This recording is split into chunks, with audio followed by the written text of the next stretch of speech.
5th. We have a packed agenda before us. However, we only have one appointment before us, Mr. Patrick Henning, Director of EDD, that's required to appear before this committee. Why don't we start off, Madam Secretary, by calling the roll so we can establish a quorum. Senators Canella? Here. Canella here. Leyva? Here. Leyva here. Mitchell? Here. Mitchell here. Fuller? De Leon? Here. De Leon here. Okay, fantastic. Quorum has been established. Why don't we go with the file item agenda, file item number 1. The bill referrals in reference to bills to the various committees. May I get a motion? So moved. We have a motion made by Senator Mitchell. Madam Secretary, please call the roll.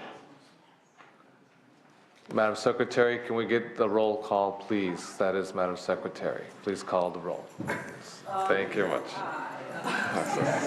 Senators Canella? Aye. Canella, aye. Leyva? Leyva, aye. Mitchell? Aye. Mitchell, aye. Fuller? De Leon? Aye. De Leon, aye. Okay, fantastic. We got a 4-0. We'll keep it, and Ms. Fuller will be coming. We'll keep it open then right now. Let's go to file item number 2. That is Mr. Patrick W. Henning, Jr., the Director of EDD. Mr. Henning, please come forward. Welcome. Thank you, sir. Thank you very much. Mr. Henning, welcome, and we know that you're before us for Director of EDD.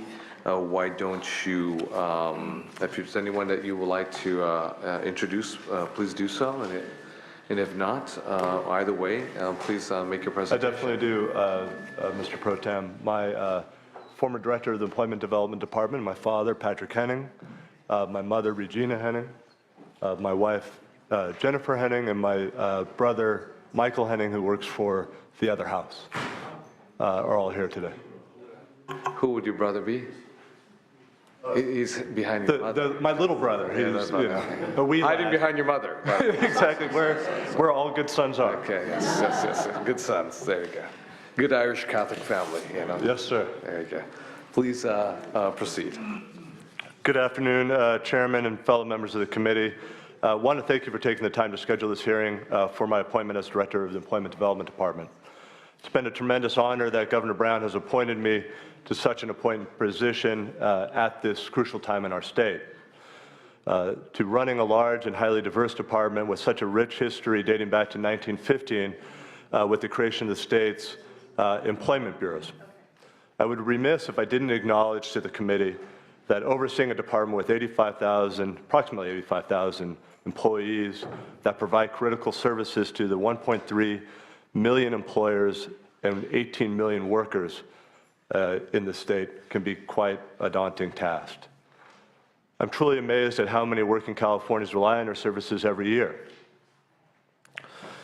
And whether it is to obtain benefits for their employment, running businesses, or trying to find their next job.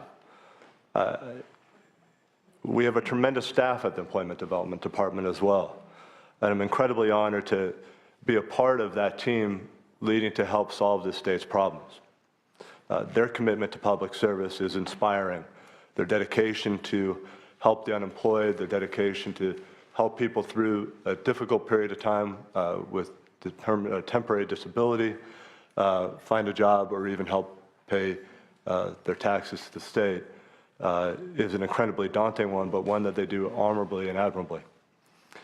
One of the most rewarding aspects of the job is to see how our services help job seekers find gainful employment, or when the unemployed individuals are approved for training that will provide them with new opportunities and financial stability. To provide this committee with some perspective, let me briefly give you an overview of some of the key programs and services that we provide at the Employment Development Department. Probably the most recognizable and the one that's been in papers the most recently has been the Unemployment Insurance Program, which paid over $6.2 billion to over 3.5 million claims just last year. Our State Disability Insurance Program is another wage replacement program administered by my department. About $5.5 billion in benefits to over 1 million in claims. And we're very proud that the state has one of the best, if not the best, paid family leave program that has just celebrated its 10th year in existence, and I believe is a model for the federal government as in this administration as they look to spread that program throughout the country. Oftentimes overlooked over our department is that we have the largest tax collection agencies in not only our state, but of course, then relative to the country, collecting over $6 billion into our general funds. Finally, the Employment Development Department is a partner with our America's Job Centers that have over 200 centers up and down our state that provide critical services to job seekers that look for all different services through its helping with resume writing or helping with interview prep and getting people ready for our active 1 million job seekers, ready for the approximately 60,000 job postings that we have listed up and down the state. All told, our department annually has over $1 billion that race through it. It is an incredible responsibility, one that I don't take lightly. As I mentioned my response to the committee's questions last year, I've identified several goals and challenges that face my department. First, I want to continue to progress the improvements made that we have had within customer services, particularly in unemployment and disability. Again, it is of no misunderstanding that I have that this legislature had taken an incredible action in improving tens of millions of dollars to help the state, through the governor's leadership, provide the money so that we can get people to start answering our phones. Frankly, we went from answering about 7% of all phone calls when I was initially appointed to answering close to 97%. And that is only made possible through your leadership and this governor's leadership on this important issue. The timely and accessible services is especially challenging in this program given our chronic underfunding, and is why the governor had to come and ask for that money to be appropriated. Our federal administrative grant, the fact and demand for unemployment services can increase faster than our ability to hire and train new staff. We must continue to invest in new technologies. I talked to a lot of yourselves as well as your staffs about the continual need that we have to be and continue to be on the cutting edge of technology. It's the only way we're going to be able to ride the next wave of employment in our state. And to be able to provide our customers with more intensive services as our populace gets more tech savvy, and be able to provide things in the language and the ways that they want to see them. Our next goal, clearly to me, is to continue to fight the underground economy, to ensure all businesses have a fair and level playing field so that they don't take over the advantage that our good companies have over the bad companies that are operating in this underground. This advantage often comes at the expense of employees when businesses fail to report wages and they pay taxes to support our benefit programs. Lastly, I intend to be an active partner with our Labor and Workforce Agency, who has worked on implemented the new Workforce Innovation and Opportunity Act in our state, formerly known as WIA, and back once upon a time, Mr. Pro Tem, I know that you dealt with them when they were called PICs all throughout our state. There's a lot of new programs that we can to try to attack our unemployed in new and different ways, and we're looking forward to trying to be more creative in the ways that we address this population. Again, I want to thank you all for taking the time, not only today, but also to sit down with me in your offices, as well as dedicate the staff resources. I've heard from many of your offices about particular issues going on in your home districts, and continually want to hear those asked. Oftentimes, different small populations can be overlooked when we're operating a program that's as large as the one that we have at the department. But it is those unique groupings, it's those unique employers that mean so much to a community that need to continue to be highlighted at our level, and very appreciative to you all and the senators that are not here for giving voice to those. So thank you. Thank you very much, Mr. Henning, excuse me, for your presentation. And I thank you for your willingness to serve also too. The EDD is a very large state agency. It's a very important agency. It's a very important agency for the members here and the rest of the members, both Democrats as well as Republicans, especially during the height of the worst economic recession since the Great Depression, when we had so many folks, seek the benefits that were due to them because of the high unemployment rate. Obviously, that has turned upside down, which is a good sign, and the trend, obviously, towards decreased unemployment is a positive sign for California. A couple things. One is obviously you articulated, you're at the helm of an agency that has been beset with a tremendous amount of internal challenges. And I know that you have gone through some of the findings of the California State Auditor, and just a couple things I want to highlight and give you an opportunity to address it. In some of the key findings with regards to the EDD's eligibility determinations, they found out that many of them are frequently overturned at the first level of appeal. And the appeals board decides to favor of claimants approximately 50% of the time.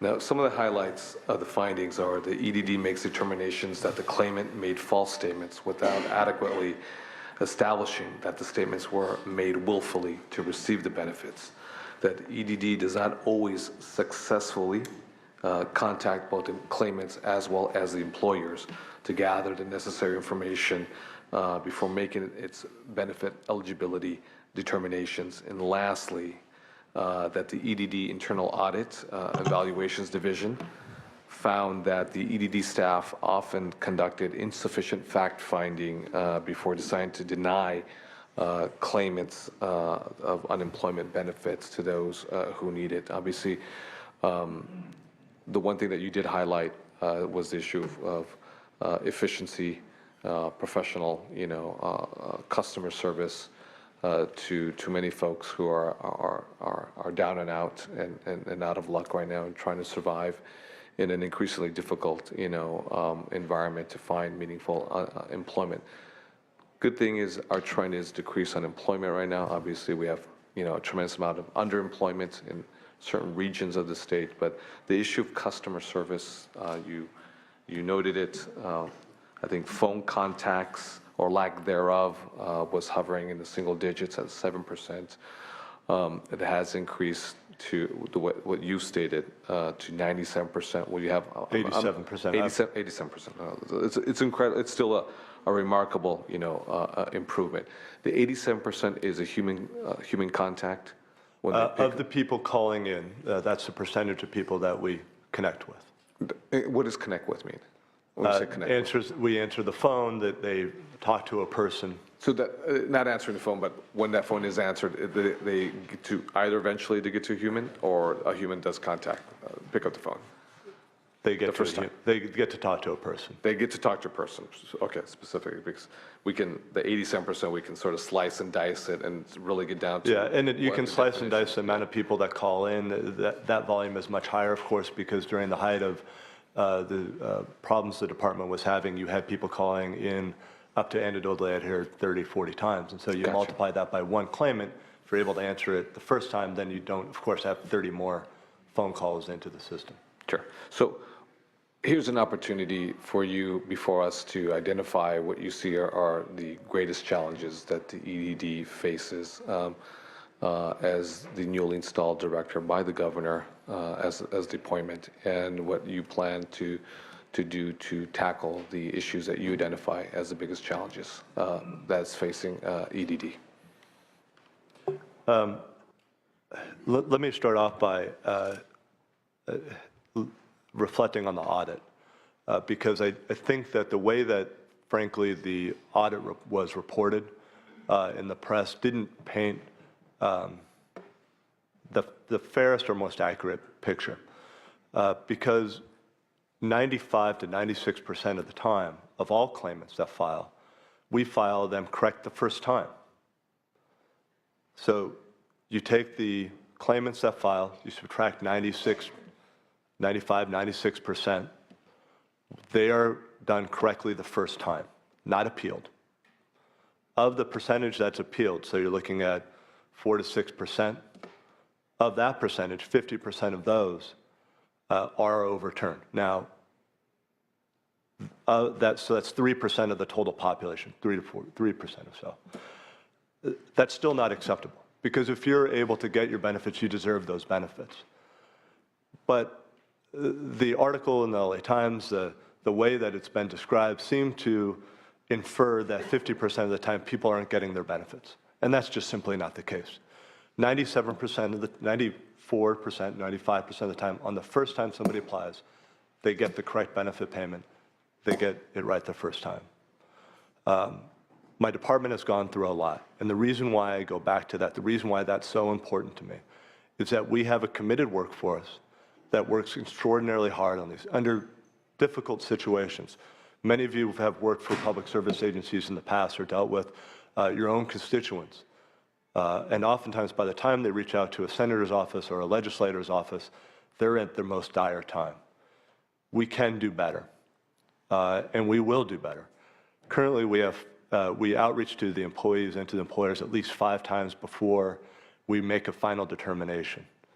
Because of federal guidelines, we have to make a determination within a timely manner.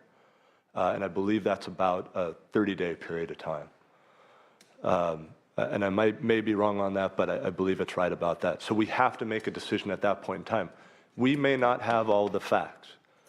The claimant and the employer are able to continue to put evidence into record. So our claimants are given a file, given the facts in front of them, make the best determination that they can. We're going back, sitting down with the appeals board to try to figure out, as you described, what are some of those places that we can do better in. Are there certain code sections? Are there certain issues that, for whatever reason, a lack of training, a lack of understanding of what the law is, are triggering that type of an overturn rate? And we have started to sit down with the appeals board. We're meeting with them quarterly. I believe that you're going to be sitting down with the chairman pretty soon in front of your committee here. But we're working with them to try to address this at a much a more aggressive level. Because again, as I started this out, if one person isn't getting the benefits that they deserve, as frankly was pointed out to me in my meetings, if that one person isn't getting the services that they need from the state at probably one of the most dire times in their lives, we have to try to do something. We have to try to do better. You have my commitment to continue to hit that nail as many different ways as we can. You brought up another of, frankly, the biggest challenge that not only I face, but, and I express this and express this to each one of your different offices and to most of the senators around here directly, is that this is a shared problem. We have a chronic underfunding from the federal government of the administration of our unemployment system. Currently, underfunded liability is over $8 billion. But what I would tell you as the current director of the Employment Development Department is that that's only a part of the problem. The way the administrative funds isn't directly tied to that $8 billion. So even if we were to affect the $8 billion that's owed to the federal government, we would still have a customer service problem. I don't believe that it's sustainable that we continue to ask, frankly, come to you and ask you for tens of millions of dollars to supplement the staff to run a federal program.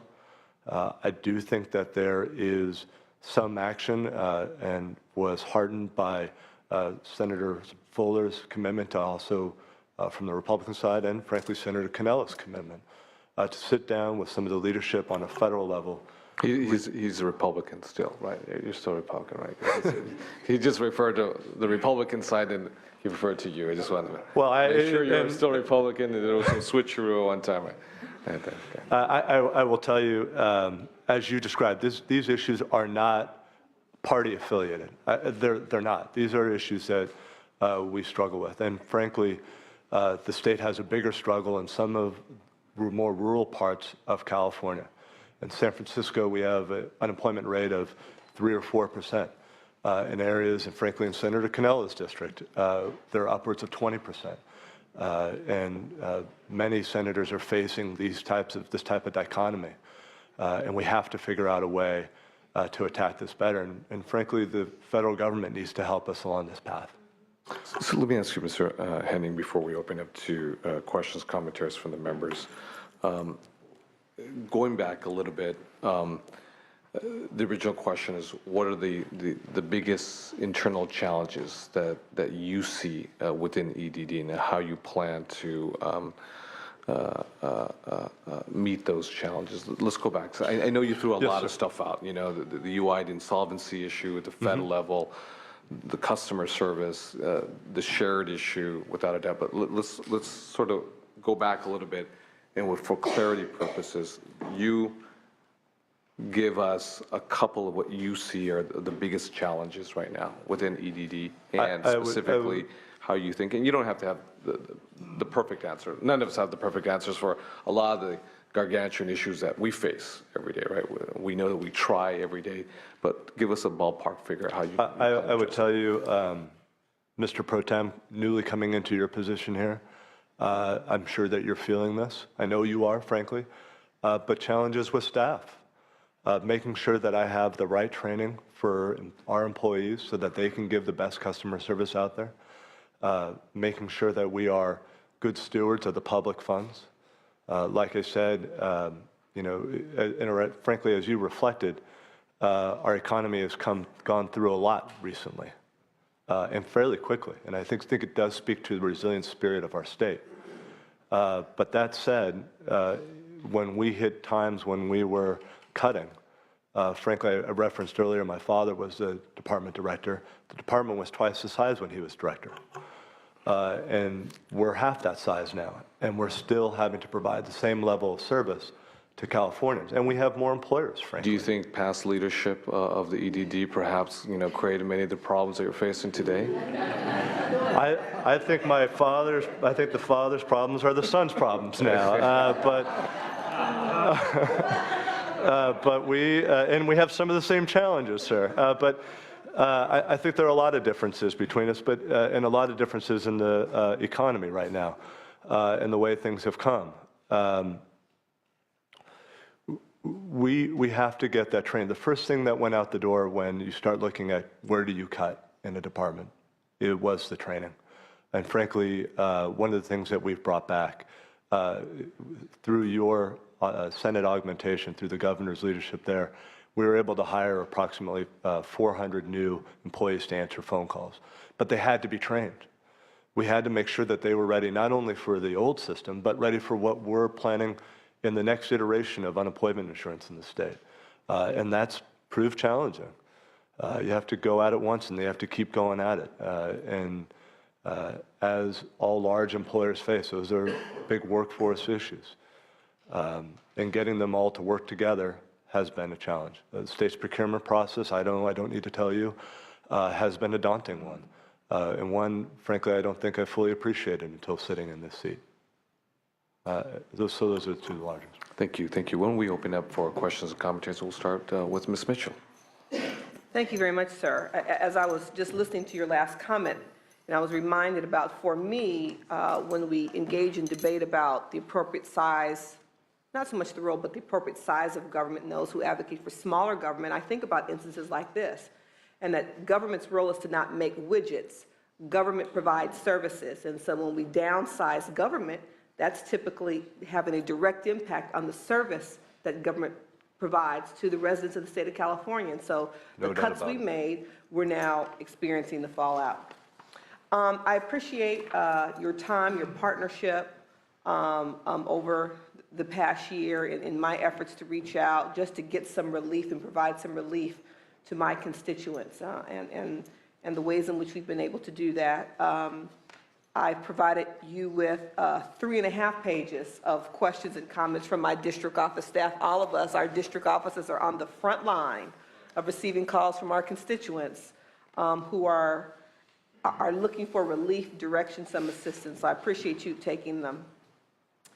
I think I would summarize kind of all of that and really ask you kind of a follow-up question to what Senator De Leon talked about. We're clear where we are. We're clear how we got there. You've talked about the help, the financial support the legislature afforded you last year in terms of man and woman power on the at the call center.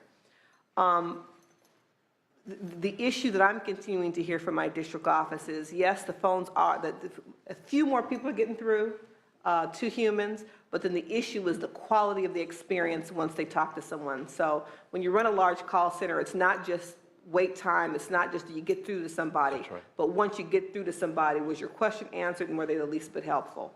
And so I'm curious about what metrics you're using to establish goals and stretch goals for your members of the organization. Over time, I'm clear that you're not going to be able to turn this ship overnight, but do you have metrics in place so we will know, Yes, ma'am. as we continue to support you and kind of be your PR people in the front line to say, they've made this progress, the next iteration, the next goal is this. So give us a sense of the metrics that you're using as you plan your turnaround, if you will. Well, I hope we reach to a place where it's turned around. I think that we've gone a bit astray, frankly, but I don't know if it's a full rebuild type effort. But, I would be remiss if I didn't recognize the efforts that a lot of your staffs had to deal with the unemployed calling in, because frankly, the call volumes that our office couldn't answer.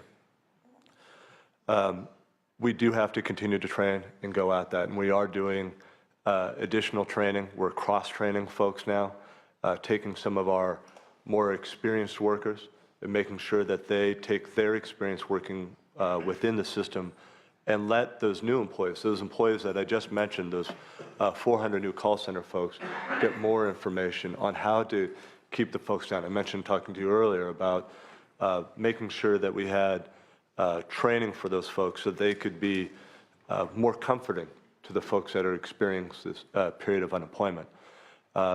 Frankly, when we start talking about matrix, they do become difficult because of that dichotomy. I'd like to be able to say, hey, our call volume is such, and each person is expected to hit this. Within our contract with the Local 1000, we do have some of those matrix of how we expect, how many cases folks are expected to reach per level and experience level throughout our different classifications. But what I'll tell you is that when I speak to our folks over in our disability program, which is an employee-funded program, you'll hear sort of the overarching view of, gosh, they sat on the phone and talked to me for over an hour and made sure that I was comforted in my time when I was disabled and trying to get back to work.